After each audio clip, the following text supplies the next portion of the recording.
여러분, 우리가 멋진 인생이 되려면 성과를 내고 결과를 만드는 것도 중요하지만 과거의 굴레로부터 특별히 내 안에 있는 과거의 감정들, 어떤 타인과의 불편한 감정들 또는 그 타인을 향한 원망, 이런 것들을 잘 털어내야만 그 인생이 성공하는 거예요. 우리는 흔히 그 사람이 잘 살았냐 못 살았냐를 얘기할 때 대부분의 인식은 이 사람이 무슨 성과를 이루었느냐를 보지만, 아무리 사람이 많은 성과를 이루었어도 과거의 굴레와 앙금을 벗어내지 못하면 그건 불행한 인생입니다. 세상 모든 성과를 다 가졌어도 내 마음에 감정의 앙금, 불편함, 이런 것들이 남아있다면 그 인생을 누가 행복한 인생이라고 말할 수 있으며 성공한 인생이라고 말할 수 있겠습니까?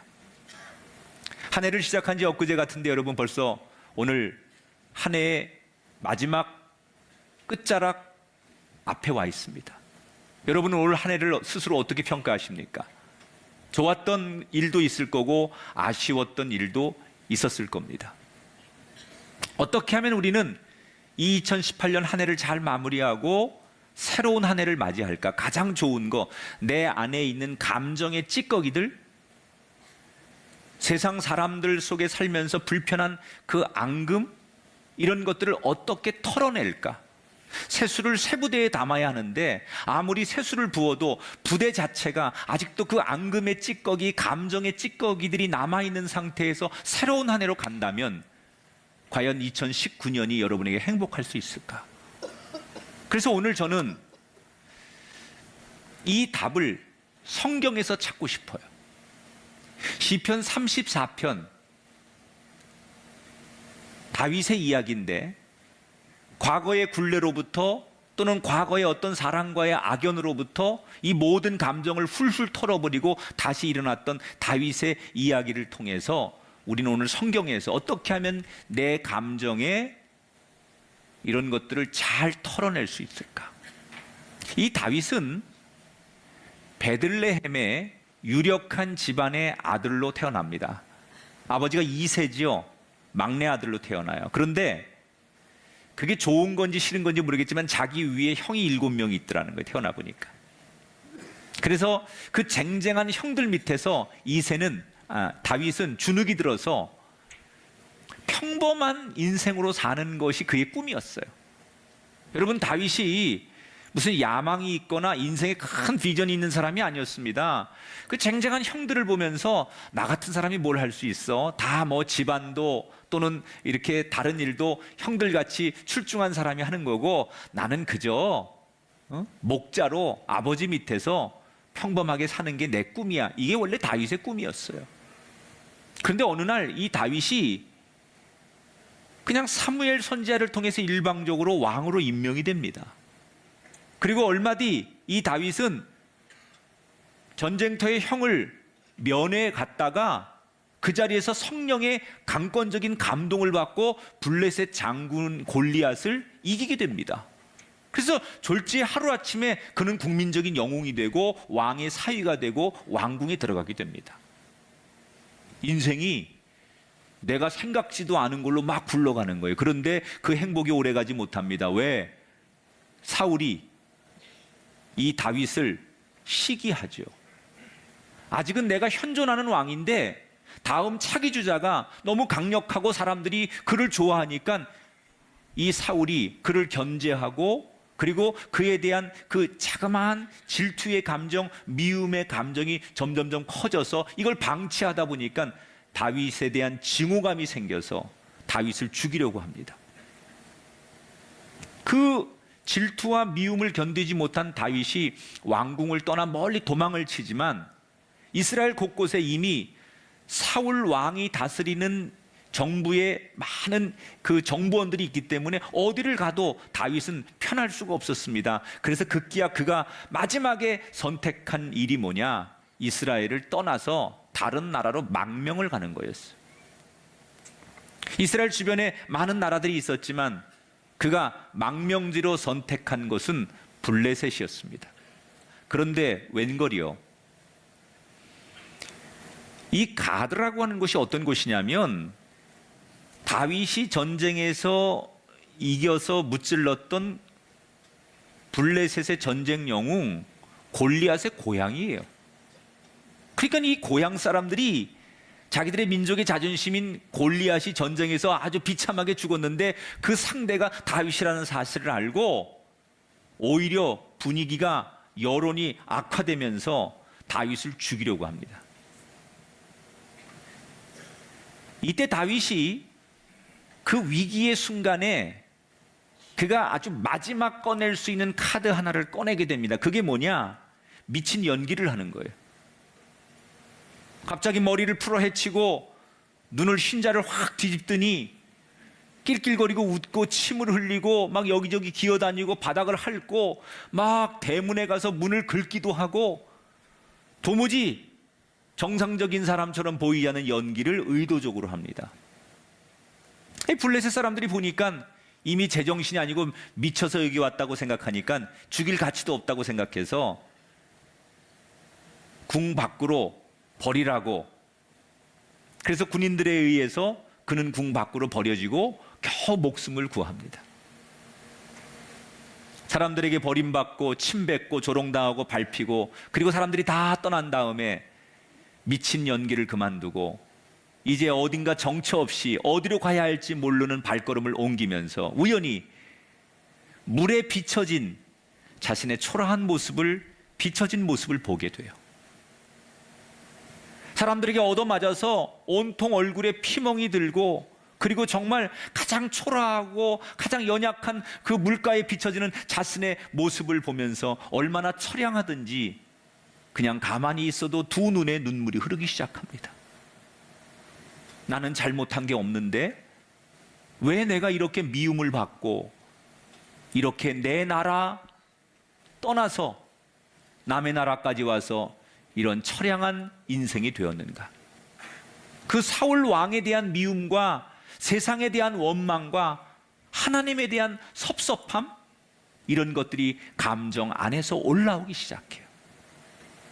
그리고 하염없이 그 감정 앞에 붙들려 눈물이 흐르는데 그 눈물이 흘려지는 그 처량한 신세 속에서 그가 기도를 드립니다. 그 기도가 바로 시편 34편의 기도예요. 우리는 흔히 찬양을 하나님이 좋아서 기뻐하며 하는 것이다, 이렇게 인식을 합니다. 자, 그렇다면 다윗은 지금 하나님이 좋아서 기뻐서 찬양을 할 수 있는 상황일까? 여러분, 조금 전에 설명해 드린 대로 지금 다윗은 기쁨이 어디 있습니까? 하나님을 높이고 찬양할 마음이 어디 생기겠습니까? 오히려 하나님을 원망하고 섭섭함과 서러움의 감정이 그를 꽉 붙들고 있습니다. 내가 하나님만 믿고 왔는데, 난 하나님 앞에 최선을 다했는데 내가 지금 이런 상황과 이런 고생을 한다고 생각하니 이 상황에서 하나님을 찬양하고 하나님을 높인다는 것은 그로서는 있을 수 없는 일이에요. 그런데 그는 왜 굳이 그 상황에서 하나님을 높이는 찬송을 드림으로 기도를 시작한 걸까? 이유가 있습니다. 그건 의도적인 거예요. 지금 하나님 앞에 섭섭한 감정, 하나님 앞에 미움의 감정, 이런 것들이 지금 자기 안에 자리 잡고 있는데 이걸 그냥 방치해 두면 이것이 나중에는 하나님을 부인하게 되고 하나님을 증오하게 되고 하나님과 완전히 돌아서는 감정으로 점점 커지는 것을 알았던 다윗은 지금 이 감정이 내 안에 들어왔지만 이 감정을 지금 털어내지 않으면 걷잡을 수 없다는 걸 알았기 때문에 다윗은 몸부림을 치는 거예요. 의도적으로. 이 감정을 그냥 놔두면 이게 앙금이 생기고 이게 점점 커져서 결국은 모든 것을 미워하게 됩니다. 이걸 너무나 잘 보여준 사람이 사울 왕 아닙니까? 여러분, 사울이 처음에는 하나님 얼마나 잘 믿었던 사람이에요. 그런데 어느 날 다윗을 보면서 조그만 질투의 감정이 생깁니다. 그리고 그것이 믿기 시작합니다. 그런데 그 질투의 앙금을 그냥 방치해뒀더니 나중에는 사울이 어디까지 가느냐? 하나님을 미워하게 됩니다. 하나님을 등지게 됩니다. 하나님을 부정하게 됩니다. 그래서 사울의 인생이 망가진 거예요. 처음부터 사울이 하나님을 등졌던 사람이 아니에요. 그냥 그 감정의 앙금을 방치해 뒀더니 나중엔 걷잡을 수 없는 지경까지 간 거예요. 그런데 딱 지금 다윗이 그 상황에 놓인 거예요. 지금 상황은, 지금 처지는 너무 괴롭고 너무 속상하고 너무 힘들지만 이걸 방치해두면 나도 사울처럼 하나님을 완전히 부정하는 인생으로 간다는 걸 알았기 때문에 힘들지만 지금의 이 감정을 털어버려야 되겠다. 혹시 이 자리에는 올 2018년 한 해를 살면서 아직도 내 마음의 감정에 어떤 사람을 떠올리면 혈압이 오르고 용서가 되지 않고, 아니 거기까지는 아니어도 그 사람 만나고 싶지 않은 불편한 그런 감정들이 있습니까? 여러분, 그게 더 커지기 전에, 그게 눈덩이처럼 점점점 더 커져서 내가 통제할 수 없는 지경에 오기 전에 지금 털어버리셔야 돼요. 어떻게 터냐? 억지로라도, 몸부림을 쳐서라도, 내가 울면서라도, 다윗처럼 너무너무 초라하고 너무너무 힘들고 너무너무 하나님 앞에 섭섭하지만 몸부림치는 거예요. 하나님을 찬양합니다. 하나님, 당신이 맞습니다. 지금 처지는, 지금 내 상황은 너무나 비참하고 고통스럽지만 그래도 당신이 맞습니다. 그래도 난 당신을 떠날 수 없습니다. 이렇게 몸부림치는 이런 노력이, 이런 의지가 있어야 우리의 감정이 정리되는 거예요. 울더라도 하나님을 부르세요. 입이 열리지 않을 만큼 힘들어도 억지로라도 하나님을 부르세요. 그럴 때 여러분 안에 있는 서러움의 감정, 미움의 감정, 새해로 절대로 가져가면 안 되는 감정을 오늘 내일 털어버리게 될 줄 믿습니다. 2019년을 맞이하셔야 되는데 지금 그 마음, 그 감정 그대로 방치하고 그대로 넘어가면 여러분의 부부관계, 부모 자식 간의 관계, 교인들과의 관계, 여러분 절대 행복할 수 없어요.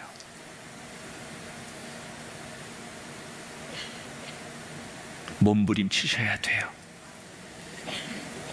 이 암덩어리보다 더 무서운, 나를 짓누르고 나를 불행하게 만드는 이 감정을 털어버리려고 하나님 앞에 울면서 몸부림치는 그 결단이 있어야 될 줄 믿습니다.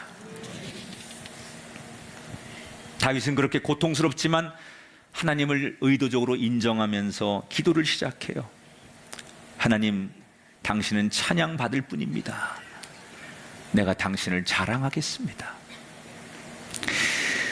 그러나 여전히 내 현실은 바뀐 게 없는 거예요. 이 괴로움 앞에서 괴롭기 때문에 하나님을 부르고 하나님을 찾지만 그러나 내 현실은 아무것도 다윗이 바뀐 게 없어요. 그래서 그는 계속해서 기도하지요. 곧바로 어떻게 기도하느냐? 오늘 4절에 보니까 두 번째 이렇게 기도를 해요. 내가 여호와께 간구하매 내게 응답하시고 내 모든 두려움에서 나를 건지셨도다. 자, 다시 한번 읽어볼게요. 내가 여호와께 간구하매, 내가 하나님 앞에 부르짖을 때마다, 기도할 때마다 내게 응답하셨다는 거예요. 언제? 지금까지 살아오는 동안 내가 모든 두려움에서 언제나 나를 건져주셨고 내 기도에 응답해 주셨다는 거예요. 지금은 너무 괴롭고 너무 힘들고 하나님이 나를 버린 것 같지만 돌아보면 내가 살아온 인생 그 길목길목마다 하나님은 나와 함께 하셨고 내 기도를 들어주셨고 나를 지켜주셨다라는 것을 그가 떠올리는 거예요. 여러분, 지금 괴롭다고 해서 내가 살아온 인생의 과거까지 다 부인할 수는 없어요. 지금 이 4절의 말씀이 다윗이 자기가 기도할 때마다 하나님께서 응답해 주시고 자기를 건져주셨다라고 고백을 했는데, 이게 정확히 언제 어떤 상황인지는 성경에 설명이 없어요. 그러나 설교자인 제가 추측하건대 아마 다윗이 하나님의 은혜를 이 시점에서 그때는 하나님이 나를 이렇게 도와주시고 나를 건져주시고 지켜주셨는데 라고 떠올렸던 가장 큰 사건이, 제가 생각할 때는 아마도 골리앗과의 전투 사건이 아닐까 그렇게 추측이 돼요. 여러분, 골리앗은 역사 문헌에 보면 실제 존재하던 인물인데 키가 거의 3m 가까운 정도로 큽니다. 2m 한 7, 80 문헌에 이렇게 나오는데 거의 3m 정도 되는 엄청난 거구입니다. 근데 그냥 키가 크고 몸이 비대한 사람이 아니라 훈련된 사람이, 훈련된 엄청난 등치를 가진 사람이, 만약에 UFC 여러분 이런 거 평생 훈련해 가지고 그런 강렬한 사람이라고 생각해 보세요. 그런 사람의 골리앗은 그래서 아주 그냥 최고의 영웅이었죠. 전쟁터에 나와서 그 골리앗이 나와서 조롱을 하고 이스라엘에게 나에게 덤빌 사람 전투를 신청하지만 누구도, 사울 왕도 누구도 나서지 못합니다. 그때 아버지 심부름을 놨다가 우연히 그 광경을 목격하고 있는 다윗의 마음에 갑자기 성령이 강권적으로 네가 해라, 그리고 성령이 그에게 역사를 하니까 다윗이 얼떨결에 나선 거예요. 제일 먼저 그의 형이 말렸겠죠. 사울왕도 성경에 보면 말립니다. 너무나 어린 소년이 아무도 안 나서니까 내가 하겠다고 나서니까 다 말렸어요. 말이 안 되지요. 그런데 다윗이 뭐라고 말하느냐? 난 자신이 있다는 거예요. 다 안 된다는데, 왕도 안 되고 전문가도 안 되고 형도 안 된다는데 자기 혼자 난 자신이 있다는 거예요. 난 이길 수 있다는 거예요. 그러면서 골리앗 앞에 서는 거 아닙니까? 그때 그가 자신이 있다고 한 근거가 뭐냐? 뭘 가지고 자신이 있다고 하는 거냐? 바로 과거에 하나님이 자기 자신을 도와주시고 지켜주신 그 경험이 있기 때문에 자신 있다고 말해요. 자, 이 내용이 사무엘상 17장에 자세히 소개가 되어 있는데 그 상황을 다윗이 자기가 고백한 내용이에요. 한번 읽어볼게요. 여호와께서 나를 사자의 발톱과 곰의 발톱에서 건져내셨은즉 나를 이 블레셋 사람의 손에서도 건져내시리이다. 할렐루야. 여러분, 다윗이라고 골리앗이 두렵지 않았겠습니까? 그런데 그는 그 두려움의 감정을 뭘로 이기느냐? 지난 과거의 경험을 떠올리며 자기 안에 찾아온 그 두려운 감정을 이겨내요. 하나님께서 사자의 발톱과 곰의 발톱에서도 그 순간순간 나를 지켜주시지 않았느냐? 그런 것처럼 저 골리앗의 힘 앞에서도 나를 지켜주실 것이다. 다윗이 살아가는 동안 왜 힘든 일이 없었겠어요? 왜 위기가 없었겠어요? 왜 포기하고 싶은 순간이 없었겠어요? 지금 이 순간도 하나님이 너무나 원망스러운 상황이에요. 그런데 그가 그런 감정이 찾아올 때마다 힘들고 포기하고 원망스럽고 모든 걸 다 내려놓고 싶은 그런 인간적인 감정이 들 때마다 그가 그것을 극복했던 노하우 중에 하나가 뭐냐? 지금까지 나와 함께 하셨던 하나님의 은혜를 떠올리며 자기 입으로 고백하는 거예요. 그랬더니 어떻게 됩니까? 하나님이 그를 이기게 하시는 거예요. 여러분, 이런 말 들어보셨어요? 말이 생각을 지배한다. 따라합시다. 말이 생각을 지배한다. 자기가 지금까지 받은 은혜, 하나님이 자기를 지켜주신 그 경험들, 그런 것들을 그가 자기의 입으로 고백하는 거예요. 조금 전에 읽은 그 말씀대로 하나님께서 사자의 발톱과 곰의 발톱에서 나를 지켜주시고 내가 기도하면 응답하셨던 하나님, 자기가 자기 입술로 하나님이 순간순간마다 나와 함께 하셨던 것을 그가 자기 입으로 고백하는 거예요. 그랬더니 그의 마음속에 있는 미움의 감정, 섭섭함의 감정, 두려움의 감정, 이 모든 것들이 털어내지기 시작되더라는 거예요. 나도 내 마음속에 누군가를 미워하고 쓸모없는 이 감정의 찌꺼기들을 버리고 싶은데 그게 잘 안 되는 분이 있습니까? 오늘 다윗이 우리에게 가르쳐주는 이 두 번째 해답, 내가 받은 하나님의 은혜를 기억하고 고백하는 거예요. 그때 하나님 그 죽을 고비에서 나를 살려주셨고, 그때 이미 넘어지면 못 일어날 상황에서 하나님이 나를 용서해 주셨고, 그때 하나님 우리 가정, 내 자식, 그때 하나님 살려주시고, 그때 길을 열어주셨고, 그때 도와주셨지. 이걸 기억하고 이걸 내가 스스로 고백할 때 내 안에 지금 현실적인 이 감정들이 내 안에서 사라지게 되는 거예요. 인간의 뇌는요, 좋은 거 행복한 것보다는 힘들고 어렵고 불편한 걸 기억하는 게 뇌가 훨씬 더 각인이 돼 있대요. 이게 인간의 습성이라는 거예요.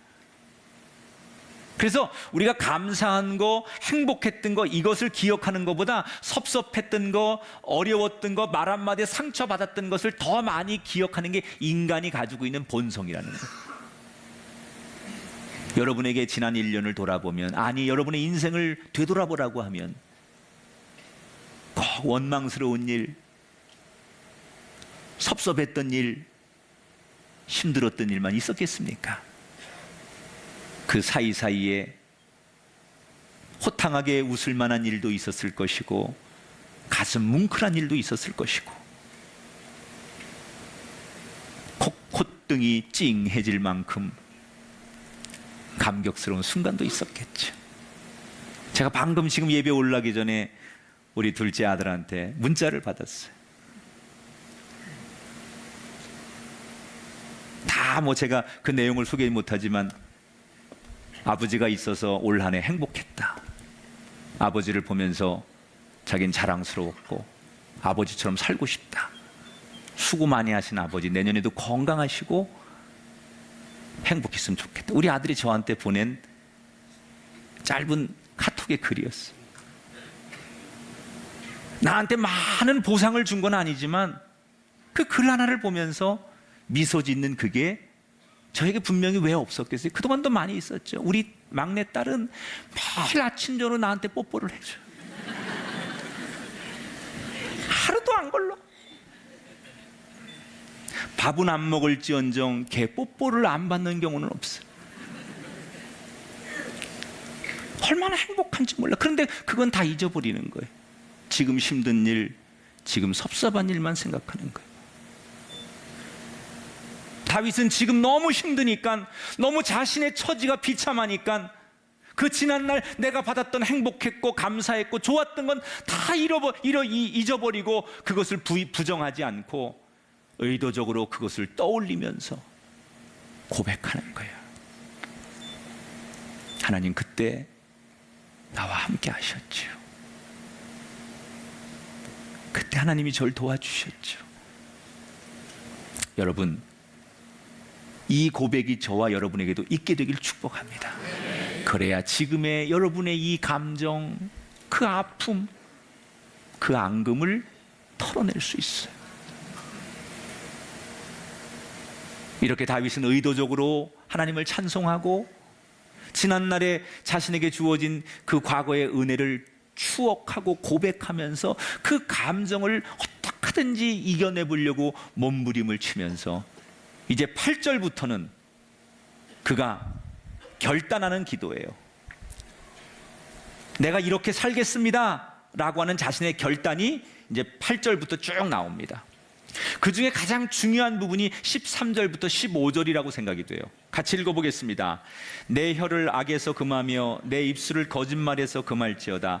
악을 버리고 선을 행하며 화평을 찾아 따를지어다. 여호와의 눈은 의인을 향하시고 그의 귀는 그들의 부르짖음에 기울이시는도다. 이 말은 이런 거예요. 주님, 내 입술로 악한 말, 거짓말 하지 않겠습니다. 무슨 일을 만나든지 내가 악한 일은 피하고 선을 행하고 평화를 구하겠습니다. 다시 말하면 결단하는 거예요. 지금 내가 처지가 이렇고 내 형편이 이렇지만 내가 절대로 그렇다고 해서 세상 사람과 똑같이 살지 않고 하나님 앞에 의롭게 살겠습니다라고 자기가 자기 입술로 결단하는 거예요.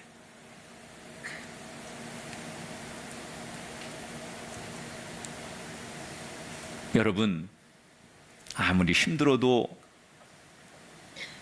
하나님이 주신 길을 버리면 안 돼요. 한번 따라 할까요? 바른 길이 이깁니다. 그러니까 다윗은 자신에게 이 쓸데없는 지금 감정, 막 슬프고 죽고 싶고 처량하고 밉고 분노가 일어나고 이 감정을 세 가지로 털어내는 거예요. 찬양하고 고백하고 결단하는 거예요. 그래서 털어내는 거예요. 자, 그랬더니 그 감정을 이기려고 그렇게 노력하고 결단했더니 기도가 끝난 다음에 그의 인생이 어떻게 되느냐? 그는 용기를 내어서 다시 죽으면 죽으리라고 생각하고 이스라엘로 돌아갑니다. 이스라엘을 떠나면 살 거라고 생각해서 망명을 가고 망명 신청을 했는데 거기서 더 어려운 일이 생기고 이렇게 비참해지니까 차라리 죽어도 내 나라 내 땅에서 죽자 그리고 다시 망명을 거두고 이스라엘로 돌아가는 거예요. 그리고 그가 어디로 가느냐? 아둘람이라고 하는 동굴에서 혼자 지내게 돼요. 이스라엘에 들어가서. 그런데 그때 하나님께서 놀라운 일을 보여주시는 거예요. 자, 사무엘상 22장 2절 어떤 일이 있었는지요? 환난당한 모든 자와 빚진 모든 자와 마음이 원통한 자가 다 그에게로 모였고 그는 그들의 우두머리가 되었는데 그와 함께 한 자가 400명 가량이었더라. 이 다윗이 이렇게 억울하게 떠돌다가 지금 다시 이스라엘로 돌아왔다는 얘기를 듣고 다윗처럼 비슷한 마음과 상황을 가진 그런 감정을 가진 사람들이 다윗 앞에 속속히 모여드는데 이 사람들이 다 억울하고 한이 있고 이런 사람들이에요. 이런 사람들이 모였는데 얼마가 뭐예요? 400명이 모였다는 거예요. 400명이. 몇 명이 모였다고요? 400명이. 다윗이 나 혼자인 줄 알았어요. 아무도 내 편이 없는 줄 알았어요. 그런데 바른 길을 가겠다고 결단했더니 하나님께서 준비해 주신 400명을 붙여주시는 거예요. 아, 하나님이 날 버리신 게 아니었구나. 나를 위해 준비하고 계셨고 나를 주목하고 계셨고 나와 함께 하셨다는 것을 체험하게 되는 거예요. 이때 다윗이 이 400명들을 통솔하면서 왕이 되기 위한 수업을 받는 거예요. 이게 훗날 왕이 되기 전에 이 아둘람 동굴에서 오압지졸 같은 개성이 강하고 상처가 있고 원한이 많은 이 사람들을 모아서 이들을 잘 통솔하고 융합하고 이들에게 리더십을 발휘하면서 비로소 다윗이 훗날 왕이 되기 위한 체험과 수업을 하기 시작하는 거예요. 여러분, 하나님은 저와 여러분을 위해 다 준비해 놓으셨습니다. 때때로 세상이 우리를 힘들게 하고 수많은 감정들이 우리를 힘들게 할지라도 우리는 신실하신 하나님을 찬양하고 나를 한 번도 버린 적 없이 도우셨던 그 하나님의 은혜를 기억하며 고백하고 끝까지 믿음의 길로 가겠다고 결단하는 순간 우리는 감정에 휘둘리고 감정의 노예가 아니라 이 감정까지도 다스릴 수 있는 창조주 하나님의 아들, 딸이 될 줄 믿습니다. 혹시 여러분 한 해를 보내면서 내 마음속에 이러면 안 되는데 이런 감정, 이런 불편한 생각들, 이런 잘못된 생각들을 앞에 무릎 꿇고 끌려가고 속수무책으로 당하는 인생이 아니라 내가 스스로 이겨내고 털어내고 정리하고 새로운 한 해를 넘어가시길 축복합니다. 이 시편 34편은 그래서 참 우리들에게 위로가 되는 시예요.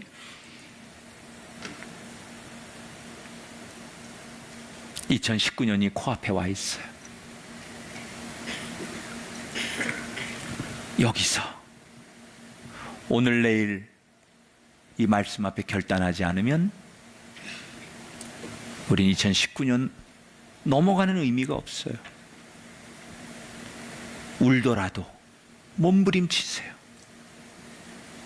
울더라도 하나님 앞에서 울어야 돼요. 그리고 하나님을 인정하셔야 돼요. 아무리 섭섭하고 아무리 고달프고 아무리 힘들어도 하나님을 인정해야 돼요. 아무리 힘들어도 여러분 부모는 부모잖아요. 아무리 속썩여도 여러분 자녀는 자녀잖아요. 그 근본은 바뀌지 않는 거예요. 아무리 힘들어도 하나님을 고백하고 하나님을 인정해야 돼요. 그리고 받은 은혜를 일부러라도 떠올려 보세요. 그리고 결단하시는 순간 여러분의 2019년은 시온의 대로가 열릴 줄 믿습니다. 우리의 감정을 다 정리하고 출발하는 복된 하나님의 백성들이 되시기를 주님의 이름으로 축원합니다.